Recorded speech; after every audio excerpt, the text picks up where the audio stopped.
My name is Nadia Reeves, and I was 23 years old the first time I signed a school permission slip as a guardian.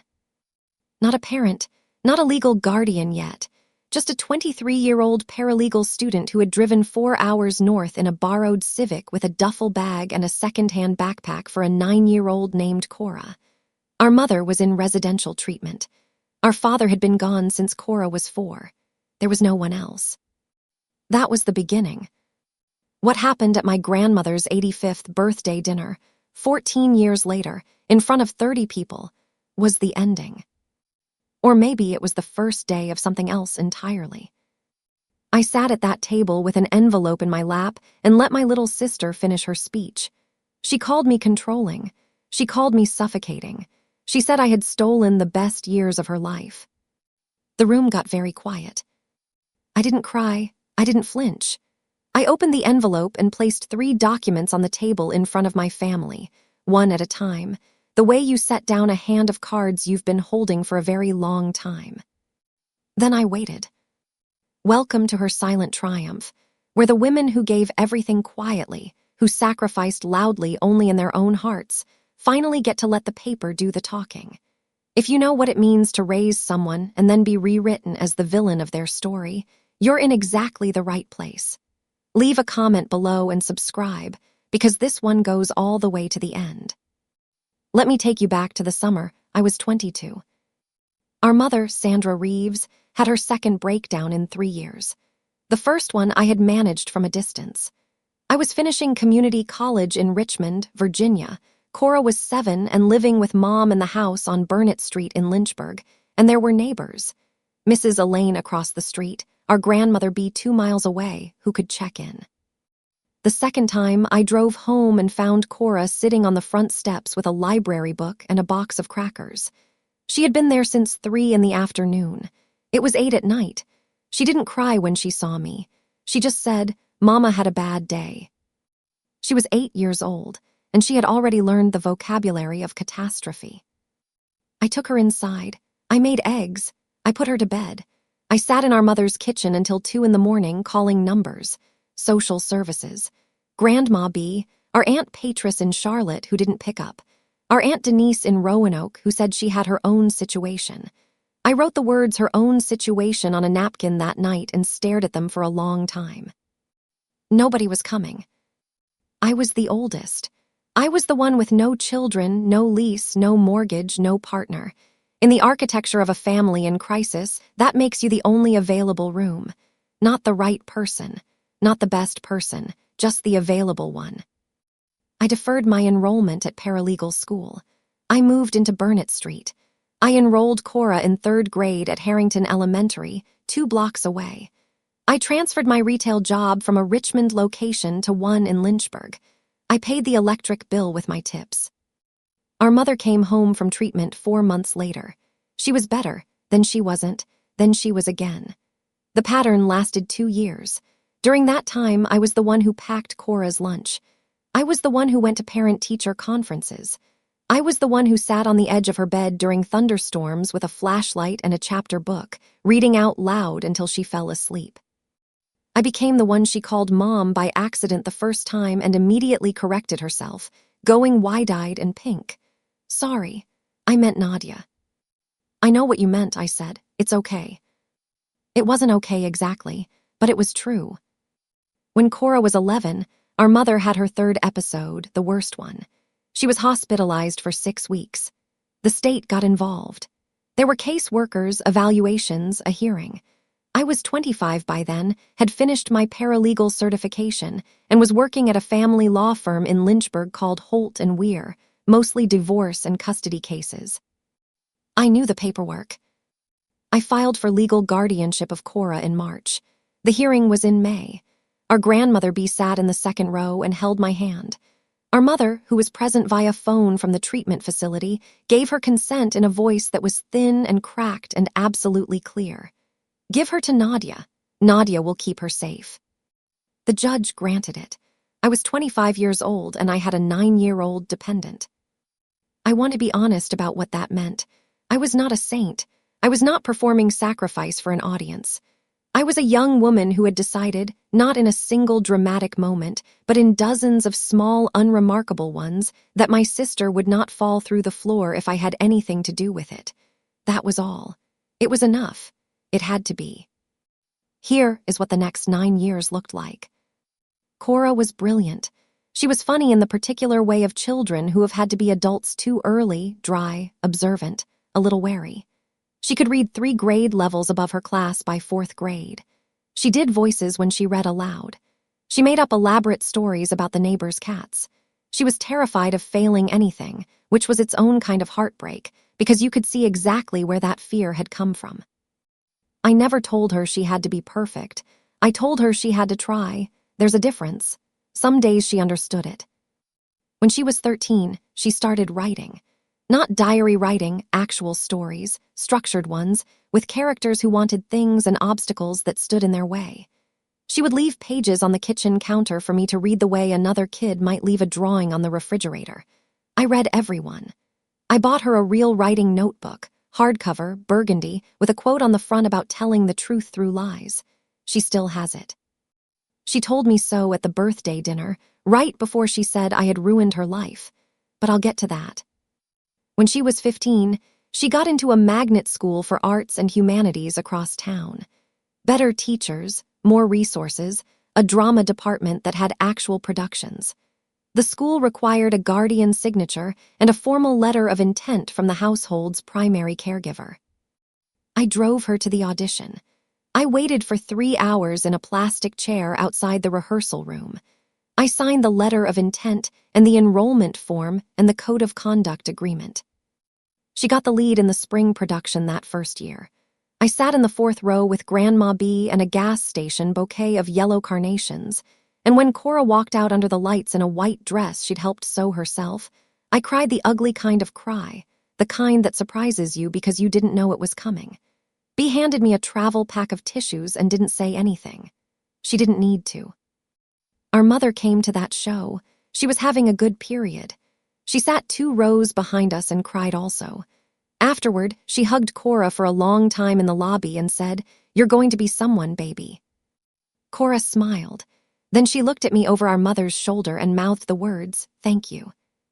I held that moment for a long time afterward. I still do. The pressure started when Cora was 16, and it came from a direction I should have seen coming. Our Aunt Patris, the one who hadn't answered the phone the night I found Cora on the front steps, had moved back to Virginia 2 years earlier. She had a new husband, a nice house in Charlottesville, no children of her own. She started coming around more. First holidays, then Sunday dinners, then regular visits that weren't announced in advance. I didn't begrudge her. I understood the math of it. Cora was becoming someone interesting. She was sharp and beautiful and talented, and she was easy to love now that the hard part was mostly done. I noticed, but I said nothing. The first thing that landed wrong was a comment at Thanksgiving when Cora was 16. Patris said, within earshot of Cora, "She really is thriving. It's so wonderful she had family support." Family support. Not Nadia. Family support. As if I had been one node in a network of equally distributed care rather than the single point of contact for 9 years. I let it pass. The second thing was a conversation I wasn't supposed to overhear. Cora was in the kitchen with Patris, and Patris was talking about college. She was telling Cora about a creative writing program at a school in New York. Full merit scholarships available, strong alumni network, the kind of program that changes lives. That part was fine, excellent even. What came next was not. "Your sister means well," Patris said, and I stopped moving in the hallway. "But she's practical. She'll push you toward something safe. You need to know it's okay to want something bigger than what she planned for you." What she planned for you. As if I had a plan, other than Cora's own plan. As if I had ever pointed her anywhere, except toward whatever she wanted most. I stood in the hallway for a moment. Then I went back to the kitchen and made tea, and I said nothing. That was my mistake. I should tell you about our grandmother B, because she matters to what comes next. B was 84 that fall. She was still sharp, still funny, still the kind of woman who brought casseroles to people she barely knew and remembered every grandchild's birthday without a calendar. She had been my person throughout the years of raising Cora, not financially. She didn't have much, but in the way of showing up. She babysat during my night classes. She drove Cora to the dentist when I couldn't get off work. She was the one who told me, during the worst stretch of year 3, "You're not failing her. You're just tired. There's a difference." B had a birthday coming up, her 85th. Patris was organizing the party. That detail turned out to matter enormously. Cora was accepted to 5 colleges in the spring of her senior year. The letter from Whitmore College in New York arrived on a Thursday in April. Merit scholarship, full tuition, housing stipend. The creative writing MFA track was nationally ranked. It was everything she'd applied for, and when I read the letter over her shoulder at the kitchen table on Burnett Street, the same kitchen where I had made eggs for a frightened 8-year-old 14 years earlier, I felt something I can only describe as completion. "You did it," I said. "We did it," she said. That was the last time she said we. Not immediately, but looking back, that Thursday in April was the last time Cora and I were fully on the same side of something. The summer before she left for Whitmore was strange. She was 17 turning 18, which is its own complicated season, and she was leaving Lynchburg for New York, which was another kind of complicated. I understood the distance she was putting between us. I understood it was necessary and healthy and normal. I had read enough family law files to know that the story of a young person separating from a caregiver is supposed to go this way. But I hadn't expected Patris. Patris spent that summer inserting herself into every conversation Cora and I had about the future, which neighborhood in New York was safe, which airline was cheapest, what Cora should do for health insurance. Every answer went through Patris. Every concern was addressed to Patris. Cora started calling her before she called me. I noticed, and I let it be, because I thought I understood what was happening. Cora was practicing independence. Patris was a new adult relationship, different from the one with me. That was okay. What I did not understand was that Patris had been telling Cora a story. I found this out the way you find out most things in families. By accident, in a hallway, while someone else was using my kitchen. Patris was cooking dinner at my house. She'd done this more and more that summer, and Cora was sitting on the counter talking to her the way she used to talk to me. I had just come back from work. I stopped outside the kitchen door when I heard Cora say, "She makes me feel guilty for wanting to leave." "I know," Patris said. "She does that." "She doesn't mean to," Cora said. "She just can't help it. She gave up everything and she needs me to know it." I stood in the hallway outside my own kitchen. "That's what happens," Patris said, "when someone sacrifices for you. They keep the account, even when they don't mean to. She's going to be devastated when I go." "She'll be fine. She has to let you go. That's the job." "And then, has she ever let you just be a teenager? Or was there always something she needed from you?" I walked very quietly back to the front door. I opened it and closed it loudly, as if I'd just arrived. When I came into the kitchen, Cora hopped off the counter and Patris smiled and said dinner would be ready in 20 minutes. I set my bag down and washed my hands and said that sounded wonderful. That night I made a list on a legal pad, the kind I made at work when a case needed organizing, not out of rage, out of habit, out of the knowledge that feelings are temporary and paper is permanent. What I knew, Cora was leaving for college in 6 weeks. Patris had been reshaping the narrative of the past 14 years. The version being built was one where I had burdened Cora, not protected her, where my presence had been heavy, not steadying, where the sacrifice I had made was a weight Cora had been forced to carry rather than a floor I had built beneath her. What I did not yet know, how long this version had been circulating, who else believed it, what it was going to look like by the time Cora arrived at Whitmore and started introducing herself to people who would ask about her family. I found out at Grandma B's birthday party, but first I had to get there. Cora left for New York in August. I helped her pack. I drove her to the airport. I hugged her for a long time outside security and she hugged me back, hard, the way she had when she was small. Neither of us cried. We had agreed we wouldn't. "Call me when you land," I said. "I will," she said. She did call. The first month she called every few days, then once a week. Then the calls got shorter and more surface level, the ones where everything is fine becomes a sentence rather than a truth. I understood. She was building something new, that was the whole point. What I didn't understand was the group chat. I found out about it from Grandma B on a Sunday in October, 7 months before the birthday dinner. B called me at 9 in the morning, which was unusual for her. Her voice was careful in the way of someone who has been deciding for a while whether to make a call. "Nadia," she said, "I need to tell you something. I'm not sure how to say it, so I'm just going to." The group chat was called Cora's People. It had been started by Patris. It included Cora, Patris, our Aunt Denise, 2 cousins I barely knew, and our grandmother B, who had been added without being asked and didn't know how to remove herself. B read me several messages from the past 3 months. Patris, in September. Cora is really opening up now that she has some breathing room. It's amazing what distance does. Denise, she seems lighter. Patris, she told me last night that she spent so long managing Nadia's feelings that she didn't know what her own were. That's a lot to carry at 18. Cora, in October. I'm in therapy now. My therapist says the enmeshment patterns make sense given the caregiving dynamic. It's good to name it. Patris, you deserved so much more than being someone's project. I sat with those messages for a long time. I did not call Cora. I did not call Patris. I did not post anything in the group chat that I had not been invited to.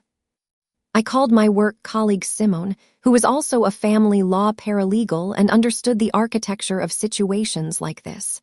I told her what had happened. She listened without interrupting. Then she said, "What do you want to happen?" I thought about it. "I want Cora to know the truth," I said. "Not my version, the documented version." "Then document it," Simone said. "You've been doing that for 14 years. You just didn't know you'd need it." I went to the bottom of my closet and took out the plastic file bin. Gray, cracked on one corner, the kind you buy at the dollar store. I had been putting things in it since the year I took guardianship. Not for this reason. Just because I was a paralegal and paperwork was my native language. Court records, school documents, medical authorizations, financial records, letters. 2 birthday cards Cora had made me by hand when she was 10 and 11 respectively, both of which she had saved from her own stack of things when she left for college and sent to me in an envelope with a post-it that said, "Keep these." I took everything out. I organized it. I made a timeline. And I waited. Grandma B's 85th birthday was in April.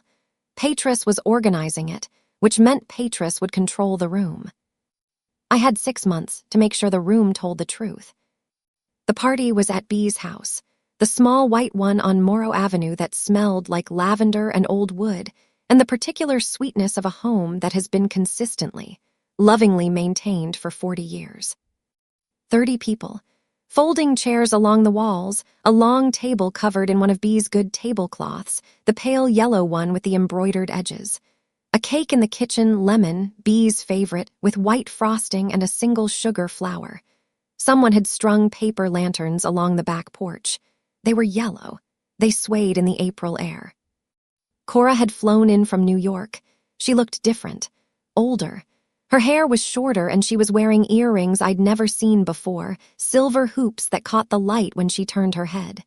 She looked like herself, but more so. The way people do, when they've been somewhere they were allowed to expand. I was glad. I want to say that clearly. I was glad she was well and grown and building something real. She hugged me in the entryway. It was a good hug, warm and unhesitant, the kind that has history in it. "You look tired," she said, which was her version of care. "You need to sleep more." "I'm working on it," I said. Patris was at the far end of the room in a cream-colored blouse, already in hostess mode, moving between clusters of guests with a practiced social ease. She saw me and smiled and said, "Nadia, so glad you're here," in the tone of someone welcoming a guest to a party they didn't organize, in a story they didn't write. I smiled back.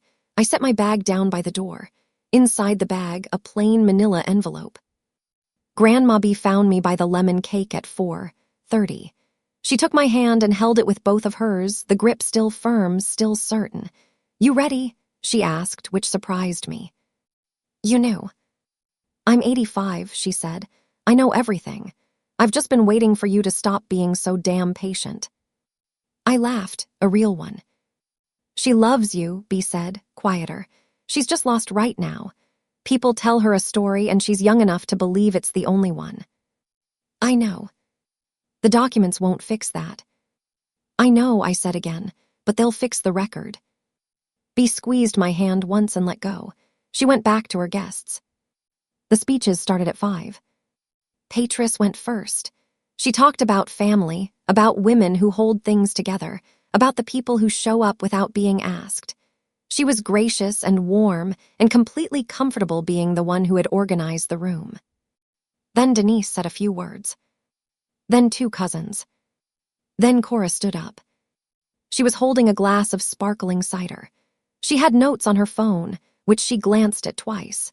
She thanked everyone for being there, thanked Grandma B for being the constant in all their lives, thanked Patris for organizing the evening. Then she looked at me.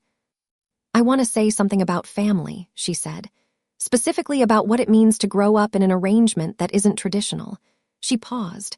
"I was raised by my older sister from the time I was 8, and for a long time I thought I was supposed to be grateful for that, and I am grateful. But I've also been doing a lot of work this year to understand how that experience shaped me. And I think part of honoring Grandma B tonight is being honest about the ways caregiving can become control, even when it's well-intentioned." The room was very quiet. "I love my sister," Cora said, "but I spent my childhood being responsible for her emotional well-being. I spent my teenage years managing her fears about the future instead of having my own. And I think," she glanced at her phone, "I think I deserve to say that out loud, in front of the people who matter to me, before I can fully move on." She looked back at me. Her expression was not cruel. It was, if anything, careful, rehearsed. The expression of someone who has been told that speaking this particular truth is part of healing. "I know you did your best," she said, "but your best cost me something, and I wanted you to know that I know it." 30 people in a room. Patris nodded, slowly, the nod of someone who believes they are witnessing courage. Denise looked at her hands. Grandma B looked at me. I sat very still. I let Cora finish. She raised her glass to Grandma B and said something warm about legacy and strength, and the room followed, and the moment passed into the formal geography of the party. Then I stood up. "I'd like to say something too, if that's all right." My voice was even, quiet the way a hospital corridor is quiet, not empty, but controlled. Cora's face shifted into something uncertain. "Of course," Patris said, gracious, still certain she held the room. I reached into my bag. I placed the manila envelope on the table in front of me, and I did not open it yet. "Cora said something true tonight," I said. "She was raised in an arrangement that wasn't traditional. I want to tell everyone in this room what that arrangement actually looked like, because I think the record should be complete." I opened the envelope. I took out the first document and placed it flat on the table. Not dramatically. The way you place a piece of evidence, with care, with clarity, without performance. This is the guardianship order filed in Amherst County, May of 2009, when Cora was 9 years old. I turned it so the room could see. My name is listed as primary guardian. Our mother signed consent from a residential treatment facility. There are no other names on this document. No other family members who were available or willing. I looked at Patris. She had stopped nodding. "I want to be specific because specificity matters." I took out the second document, a stapled set of pages. "These are the school enrollment records for Cora from 3rd grade through 12th grade. Every single one has my signature on the line that says primary caregiver. I drove her to every parent-teacher conference. I signed every permission slip, every medical form, every field trip authorization. I set them down. There are 47 documents in this set. I counted them last month." A cousin I barely knew shifted in her chair. Cora's face had gone still. Not pale, still. The way faces go when something is rearranging itself behind them. The third thing I want to share, I reached into the envelope one more time, is this. I placed 2 birthday cards on the table. Handmade, construction paper and crayon, a little faded now. These are birthday cards Cora made me when she was 10 and 11. She sent them to me last August when she was packing for college. She included a note that said, "Keep these." I paused. I have kept everything. Not because I was building a case, because this is what you do when you love someone. You keep the evidence of them. The room was very, very quiet. I did not sacrifice 14 years of my life to hold it over Cora, I said. I did it because there was no one else and she needed someone. That's the whole story. There's no accounting I'm keeping. There's no debt she owes me. I looked at my sister directly, but I will not sit at a table and let 14 years be described as control without putting the truth next to it. Not because I want to win, because the record should be accurate. I sat back down. I folded my hands in my lap. I waited. Patris spoke first. Her voice was careful, the voice of someone managing a room. "Nadia, I think what Cora was expressing was something emotional, not an accusation." "It was an accusation," I said, "not unkindly, and she has the right to make it. I'm just completing the record." Denise said nothing. She was looking at the guardianship order. Cora was looking at the birthday cards. She reached forward and picked one up, the 10-year-old one. Construction paper folded in half, her name signed in purple crayon on the inside, with a drawing of 2 figures holding hands, one tall, one small under a yellow sun. She held it for a long time. "I remember making this," she said. "I know," I said. "I was angry," she said, "about everything, about Mom, about not having a normal family. I took it out on you sometimes." "I know that too." "My therapist," she stopped, restarted. "I was told that what I experienced had a name, and it does have a name. But I think she pressed her lips together.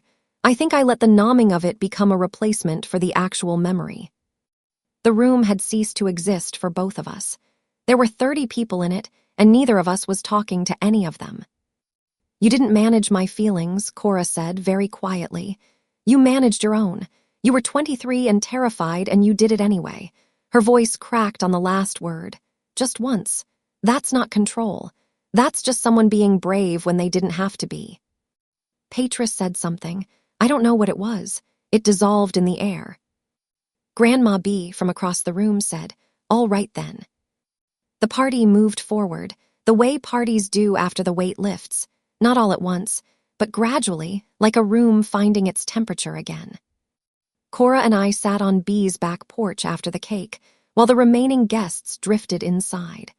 The paper lanterns turned slowly in the evening air. The yard smelled like grass and the edge of something blooming. She had the birthday card in her hands still. She turned it over once, set it on the porch railing. "How long have you had those documents organized?" "Since October," I said. "You waited 6 months." "I wanted to wait until there was a room worth saying it in." She was quiet. Then, Patris told me I owed it to myself to name the experience. "She wasn't entirely wrong," I said. "Your experience was real. What it was called was just incomplete." She said, "You'd never let me be separate from you." She was wrong about that. I kept my voice even. "I have been waiting since you were 9 years old for you to not need me." That's been the whole project. Cora looked at me for a long moment. The earrings caught the lantern light. She looked older and younger at the same time, the particular compound of someone who has just had to revise something they thought they understood. "I wrote you out of my story," she said. "In my head, I made you smaller so I could leave." "I know, I had known for months. People do that. It's a kind of permission slip you give yourself." "That doesn't make it okay." "No," I agreed. "It doesn't." She picked up the birthday card again. The 2 crayon figures under the yellow sun. "Do you want these back?" "Keep them," I said. "They're yours." She folded them carefully and put them in the pocket of her jacket. She leaned back against the porch railing and looked up at the lanterns. "I'm in therapy," she said. "Real therapy. Good therapy." A pause. "I think I've been using it to be right about things rather than to understand them." "That's something a good therapist will help you work through," I said. She almost smiled. "You're very calm about all of this." "I've had 6 months to be calm about it," I said. "It wasn't a calm 6 months, but I did the work before tonight." What happened in the weeks after B's birthday dinner was quieter than you might expect. Patris did not come to Sunday dinners for a while. When she came back, she was warmer with me, more careful. Not apologetic, Patris was not a woman who apologized easily, but adjusted. She had seen the documents. She had done her own silent arithmetic. Denise called me once briefly to say she thought I'd handled the evening well. I thanked her. She didn't say more. It was enough. Cora called on a Thursday, 3 weeks after the party. Not to continue the conversation from the porch. That conversation would take years to fully complete, and we both knew it. She called because she had signed up for a new writing workshop and wanted to tell me about it.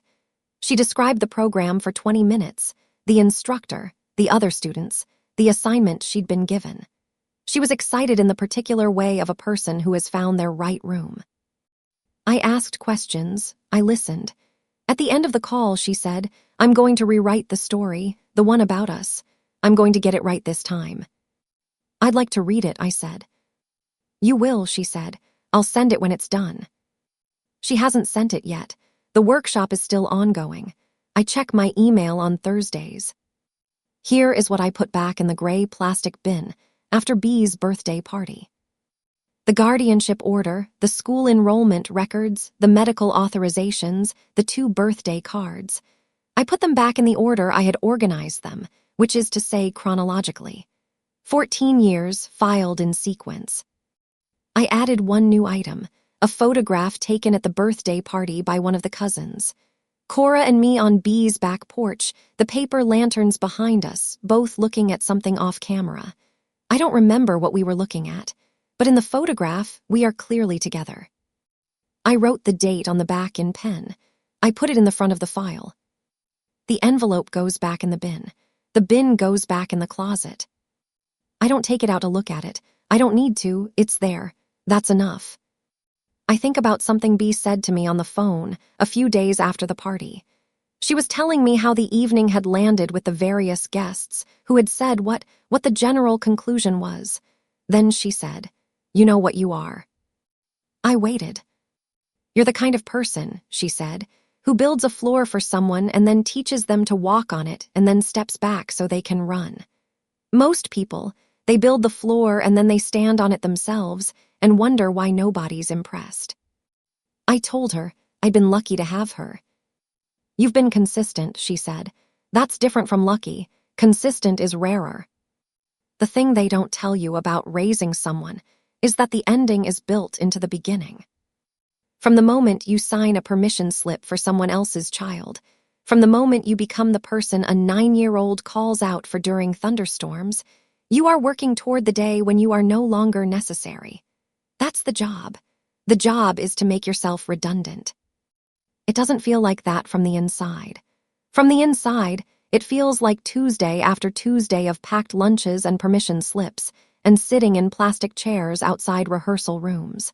It feels like reading the same chapter book 8 times because she needs to hear the voice before she can sleep. It feels like choosing, over and over, to be the floor. The trouble is that sometimes the person you built the floor for forgets the floor is there.